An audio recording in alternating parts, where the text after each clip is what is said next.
Hello and welcome to this presentation. My name is Garrett Giles. These are 3 lessons learned from my comprehensive classroom management planning. Lesson 1 is all about transmission. Teaching is in my blood because of the intellectual interests that come with the career, meaning I want to challenge myself while challenging my students to achieve academically.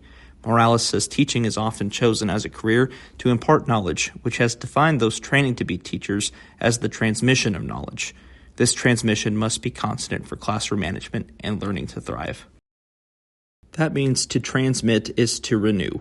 Transmitting knowledge impacts the classroom management plan when I devote myself to the renewal of my mind, focusing on my purpose as an educator. Allen says keeping up with one's mission, the purposes set out by humanity to succeed in bettering the world for others, requires the daily renewal of one's fixed resolve. Thus, the first lesson taught me that whatever knowledge I consume for myself will impact, for better or worse, the expectations, procedures, and values I bring into the classroom. I have to remain true to the mission, pouring personalized, compassionate care into students. Lesson 2 is on learning biases. The second lesson learned is my need to overcome perceived biases about students regarding their learning because it can have a profound impact on my comprehensive classroom management plan. These biased barriers include my perceiving that a particular student may be incapable of learning, that they do not care about their education, or that they are too lazy. Walton says those notions harm the teacher-student relationship because they predefine people, which leads to mean thinking. However, when we question these stereotypes, we could develop classroom management tools that eliminate learning bias for simplicity and grace. So to ponder is to overcome.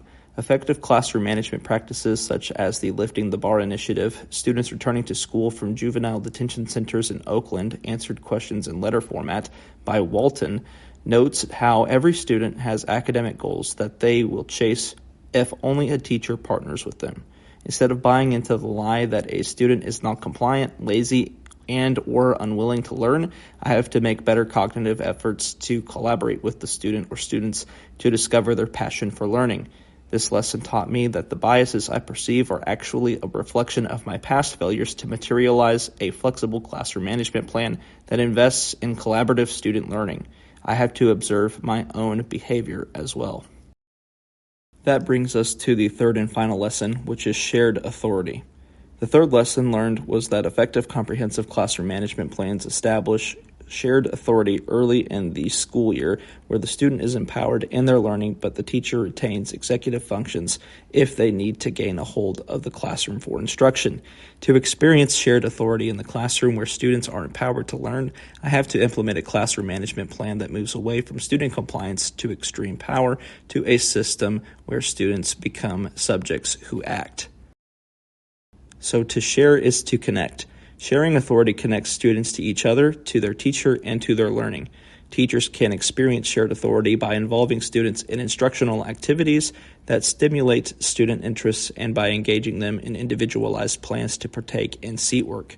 To make this connection and shared authority possible in my classroom, Parsons suggests following the research subject's Liberty's example to devise a classroom discipline plan with students, to be open to implementing student suggestions, and to have the confidence that students will make responsible decisions.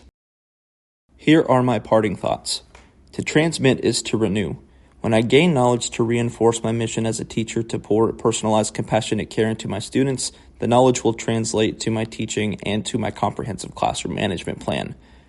To ponder is to overcome. Negative learning biases towards my students will no longer exist when I reflect on my own behavior and make greater attempts to collaborate with them. That will help the students discover what their interests are in their learning and will make me a more sympathetic teacher.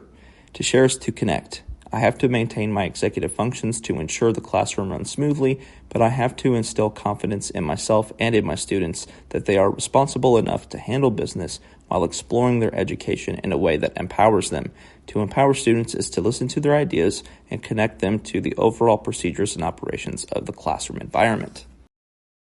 That concludes this presentation. Thank you for watching. Have a great day.